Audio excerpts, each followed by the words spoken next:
Hi friends, good morning. ನನ್ನ ಹೆಸರು Sharan cab ಅಂತ. ಯೂಟ್ಯೂಬಲ್ಲಿ ಹೊಸದಾಗಿ ಒಂದು ವಿಡಿಯೋ ಮಾಡಿದ್ದೀನಿ, ಕುಕಿಂಗ್ ಮಾಡಿರೋದು.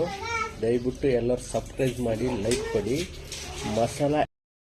ಮಸಾಲ ಎಗ್ ರೈಸ್ ಮಾಡುವುದು ವಿಧಾನ ತೋರಿಸ್ಕೊಡ್ತೀನಿ ನೋಡಿ. ಕೊತ್ತಂಬರಿ ಸೊಪ್ಪು, ಹಸಿಮೆಣಸಿಕಾಯಿ, ಏನದು ಎಲ್ಲ ಮಿಕ್ಸಿಗೆ ಹಾಕ್ಬಿಟ್ಟು ಈ ಥರ ವಿಧಾನ ಆಗಬೇಕದು. ಕ್ಲೀನಾಗಿ ಎಲ್ಲ ಮಿಕ್ಸಿಗೆ ಹಾಕಿ, ಆಮೇಲೆ ಒಂದು ತಾವದಲ್ಲಿ ಆಯಿಲ್ ಹಾಕಿ ಚೆನ್ನಾಗಿ ರೋಸ್ಟ್ ಮಾಡಿದರೆ ಈ ಥರ ಆಗುತ್ತೆ. ಈ ಥರ ಕಾಳು ಥರ ಇರಬೇಕು.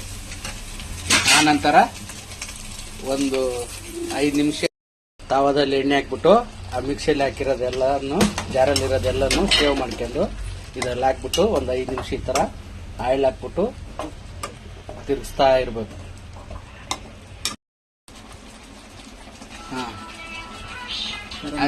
ಗರಂ ಮಸಾಲ, ಖಾರದ ಚಿಲ್ಲಿ ಪೌಡ್ರು ಎಷ್ಟು ಬೇಕು ಅಷ್ಟು ಹಾಕೊಳ್ಳಿ.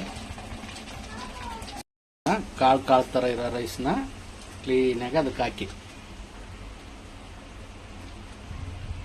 ಎಷ್ಟು ಬೇಕೋ ಆ ಮಸಾಲೆ ಎಷ್ಟಿರುತ್ತೆ ಮಸಾಲೆ ತಕ್ಕಂತೆ ರೈಸ್ ಹಾಕ್ಬಿಟ್ಟು